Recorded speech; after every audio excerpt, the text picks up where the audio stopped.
राजकुमार धर्म, मैं जानता था तुम सत्य की खोज में एक दिन मेरे पास जरूर आओगे। कैसा सत्य? श्रमिकों के मसीहा। 15 साल पहले श्रमिकों की बस्ती में उनका मसीहा पैदा हुआ था। तब मुझे बताया गया था कि उस मसीहे को पैदा होते ही मार दिया गया था। पर आज मुझे पता चला है कि उनका मसीहा अभी जिंदा है, अभी जिंदा है, अभी जिंदा है, अभी जिंदा है। अब वो दिन दूर नहीं जब उनका मसीहा श्रमिकों की आजादी के लिए आर्यव्रतों के खिलाफ आवाज उठाएगा। आर्यव्रतों के वंश का नाश करेगा, करेगा, करेगा, करेगा, करेगा। हम ऐसा कभी होने नहीं देंगे। हमारे होते हुए आर्यनगर की ओर कोई आंख उठाकर भी नहीं देख सकता। हम खुद उस श्रमिक मसीहे को ढूंढकर खत्म कर देंगे, खत्म कर देंगे, खत्म कर देंगे, खत्म कर देंगे, खत्म कर देंगे, खत्म कर देंगे।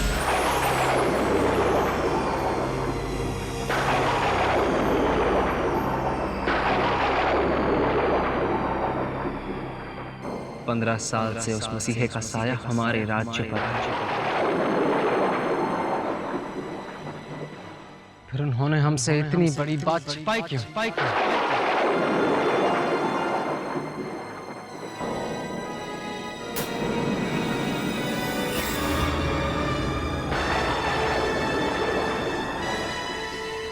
इतने साल हम चुप रहे, ये सोचकर कि श्रमिकों का मसीहा नहीं रहा। अब हमारे धर्म को कोई खतरा नहीं, पर अब ये भीमसेन को बचाने वाला कहीं नहीं।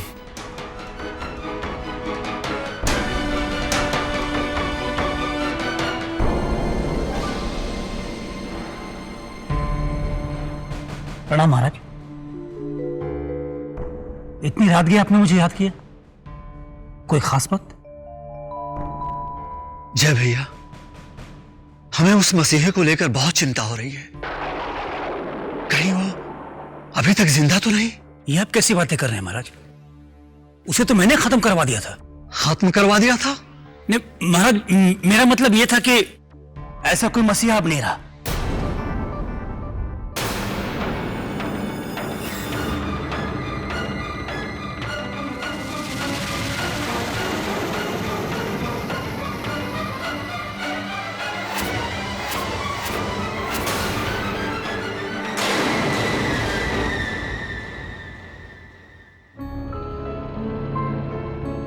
कहीं वो भीमसेन को भगाने वाला वही हुआ तो? महाराज, आप मुझ पे भरोसा कीजिए। भीमसेन को बचाने वाला कोई मसीहा नहीं था, वो कोई और ही था महाराज, और मैं उसे जिंदा नहीं छोड़ू। आप मसीहा की चिंता करना छोड़ दीजिए महाराज। चिंता कैसे नहीं करूं जय भैया? अगर पीर की कही हुई बात सच निकली तो श्रमिकों का मसीहा पूरे आर्यवर्त वंश को खत्म कर देगा। हमारे धर्म को हम ऐसा होने नहीं देंगे। हम उस मसीहे को जल्द ही ढूंढ निकालेंगे। हमारे होते हुए आर्यनगर और आर्यवर्त परंपरा पर जरा सी भी आंच नहीं आने देंगे, कभी नहीं। महाराज, मेरे होते हुए आपको इन सब छोटी छोटी बातों की चिंता करने की कोई जरूरत नहीं है। मैंने तो सब संभाल लिया था। महाराज, आप सोचना बंद कीजिए और चैन की नींद सो जाइए। मेरे होते ही इस आर्यनगर पर किसी भी मसीहा का कोई सहाय नहीं बन रहेगा महाराज, और ना ही धर्म। फिर भी हमें एक बार चलकर पीर से बात करनी चाहिए। उसकी कोई जरूरत नहीं है पिताजी।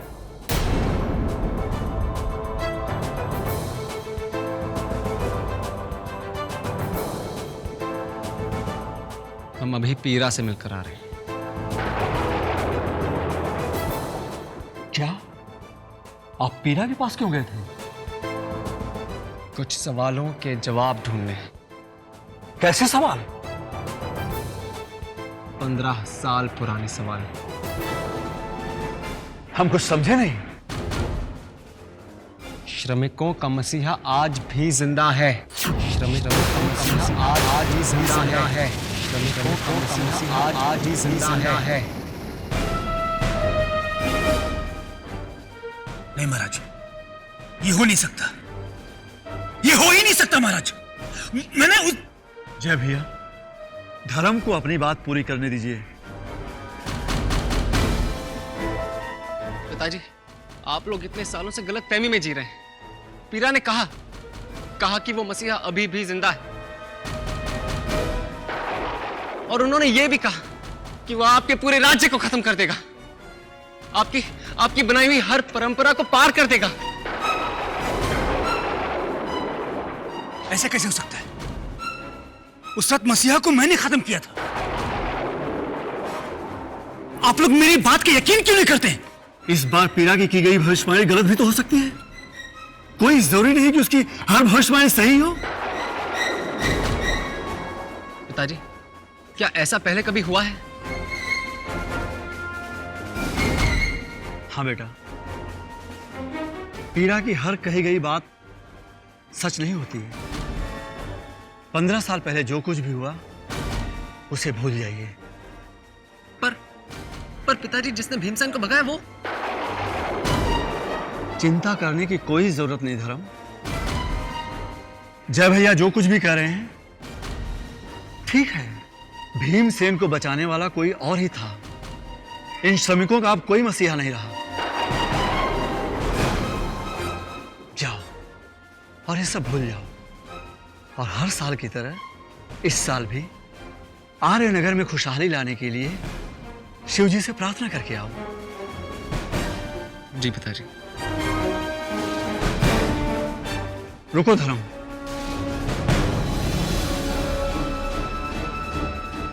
इस मसीहा के बारे में किसी से भी बात मत करना, वीर से भी नहीं। जी पिताजी। अब तुम जा सकते हो।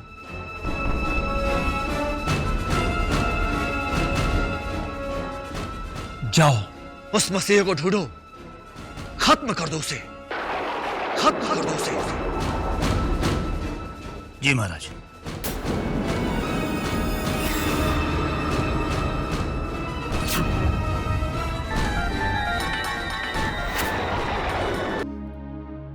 धन्यवाद।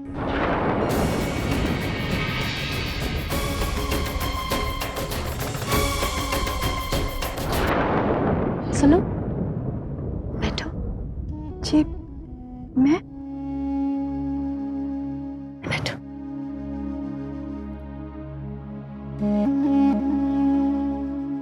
रानी माँ, आपसे एक बात पूछूं? पूछो। राजकुमार वीर बचपन में कैसे थे? बिल्कुल ऐसा ही जैसा अभी है, बहुत शरारती। सच? और क्या क्या किया करता था वो? मेरा मतलब है कि राजकुमार वीर और क्या क्या शैतानियां किया करते थे? ये पूछो कि क्या नहीं किया करता था। बदमाशियां वीर किया करता था और पकड़ा जाता था बेचारा धर्म।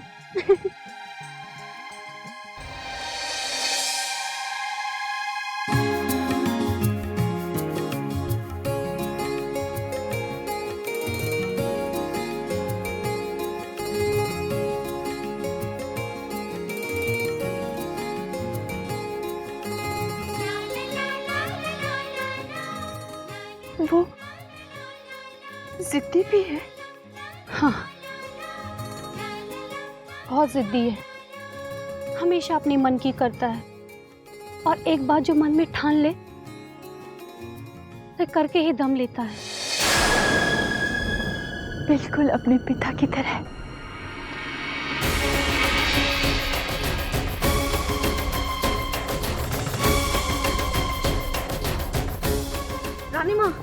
रानी माँ, सुनंदा, तुम यहाँ? सब ठीक लगता है ना सुनंदा। और तुम इतनी घबराई हुई क्यों? तुम कुछ बोलती क्यों नहीं सुनंदा? रानी माँ, आपको भी वापस चलना होगा इसी वक्त। वीर वीर ये ठीक तो है ना? रानी माँ, मैं आपको सब कुछ बता दूंगी, आप अभी चलिए मेरे साथ। चलो चलो।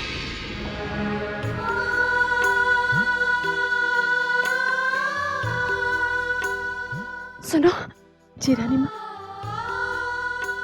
हम नहीं चाहते कि हमारी कामना अधूरी रह जाए। कहते हैं एक माँ और दूसरी माँ में कोई फर्क नहीं होता, दोनों अपने बेटों से उतना ही प्यार करती हैं। क्या तुम वीर को अपना बेटा मानकर उसके लिए प्रार्थना करोगी? देखो देखो, मना मत करना, क्योंकि तुम भी एक माँ हो और माँ के मन को अच्छी तरीके से समझ सकती हो। फिर हमें वचन दो कि अपने बेटे के साथ साथ तुम हमारे वीर के लिए भी प्रार्थना करोगी। चल, मैं वचन देती हूँ।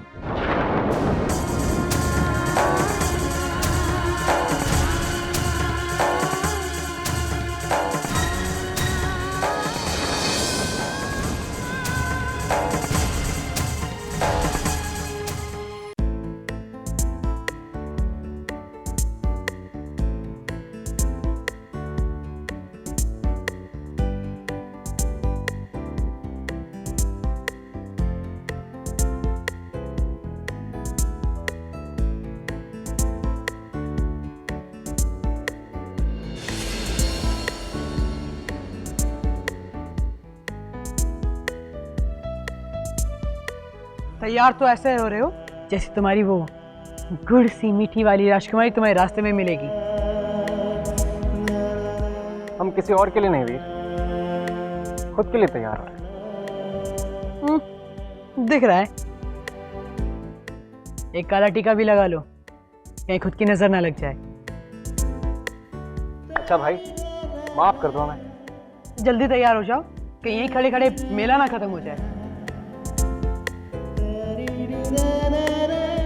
चले? क्या? ये तुम क्या कह रही हो सुनंदा? इसका मसीहा कैसा मसीहा? वही मसीहा जिसका जन्म 15 साल पहले एक श्रमिक के घर में हुआ था, जिसके हाथ में आर्यव्रत राज्य का अंत लिखा है। पर तुम ये सब हमें क्यों बता रही हो?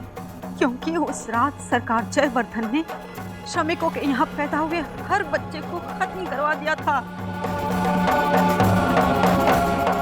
हमें जाना होगा, वीर मेले के लिए निकल रहा है। पर हमारे सिवाय ये और कोई नहीं जानता कि उस रात श्रमिकों का एक बच्चा जिंदा बच गया था। वीर हमारा इंतजार कर रहा है, हमें जाना है। वो बच्चा और कोई नहीं, वीर है रानी माँ।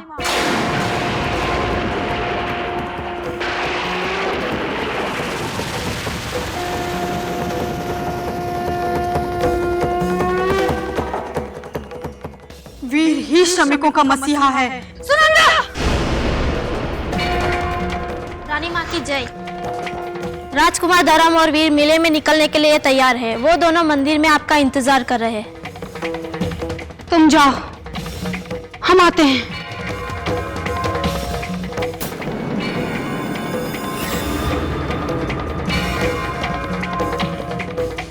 आज के बाद अगर तुम दोबारा इस बात को अपनी जुबान पर लाई ना, तो हम तुम्हें हमेशा के लिए चुप करा देंगे।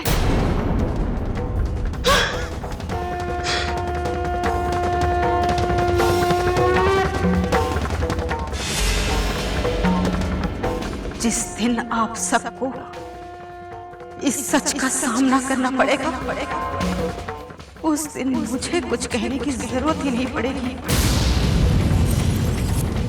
वीर ही श्रमिकों का मसीहा है।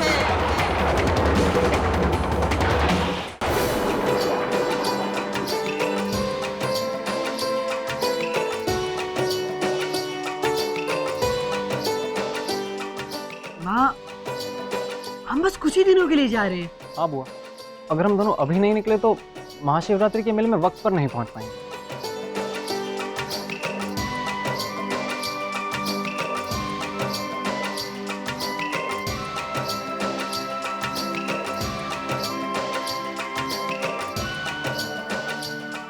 माँ वो हर कदम पर जी तुम्हारी रक्षा करेंगे।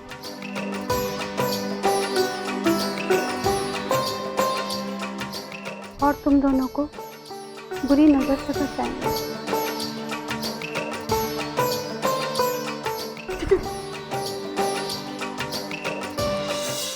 राजकुमारी जी, नहीं, माँ को बोलो हम मेले में नहीं जाएंगे। सारी तैयारियां हो चुकी हैं। अगर हम अभी नहीं निकले तो देर हो जाएगी। हमने कहा ना हम कहीं नहीं जाएंगे। आप सभी हमारे कमरे से बाहर निकल जाओ। सिया, सिया बेटी, सिया बेटी, सिया मेरी बच्ची, सिया उठो ना बेटा। हमें किसी मेले में नहीं जाना। अच्छा, तुम मेले में नहीं जाना चाहती ना, मत जाओ। तुम जब तक चाहो तब तक सो सकती हो। अब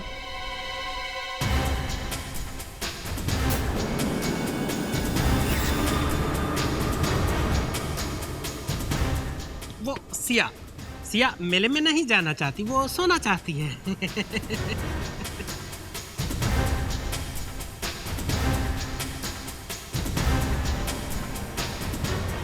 सिया, उठो बेटा, चलने का वक्त हो गया।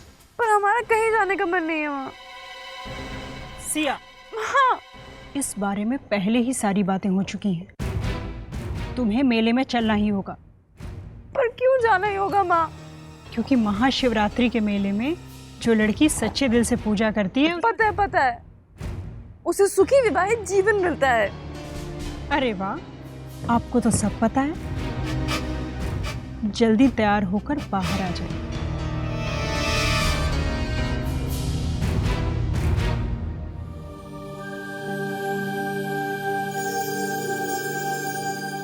क्या मुसीबत है।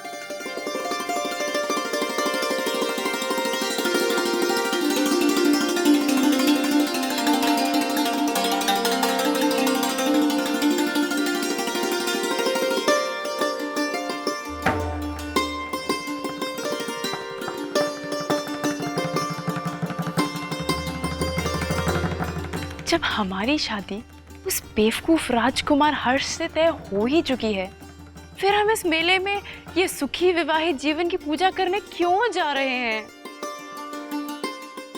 तुम सब भी तैयार हो जाओ हमारे साथ चलने के लिए। नहीं, इनमें से कोई वहां नहीं जाएगी। उनका वहां कोई काम नहीं। क्या? हम इनके बिना मेले में नहीं जाएंगे? ये सब हमारे साथ मेले में चलेंगी। पर पिताजी,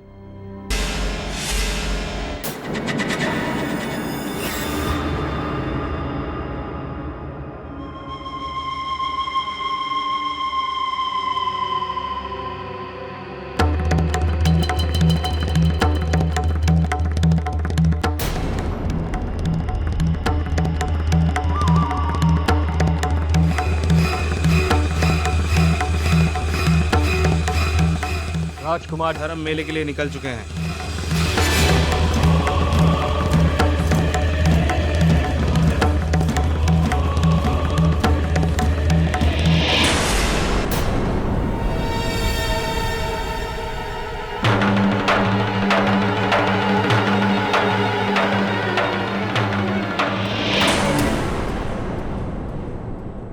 पिताजी, अगर ये बंदर धर्म को मारने में सफल नहीं हुए तो?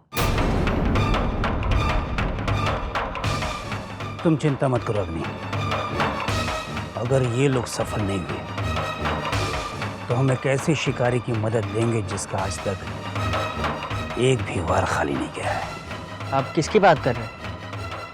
शेरा की।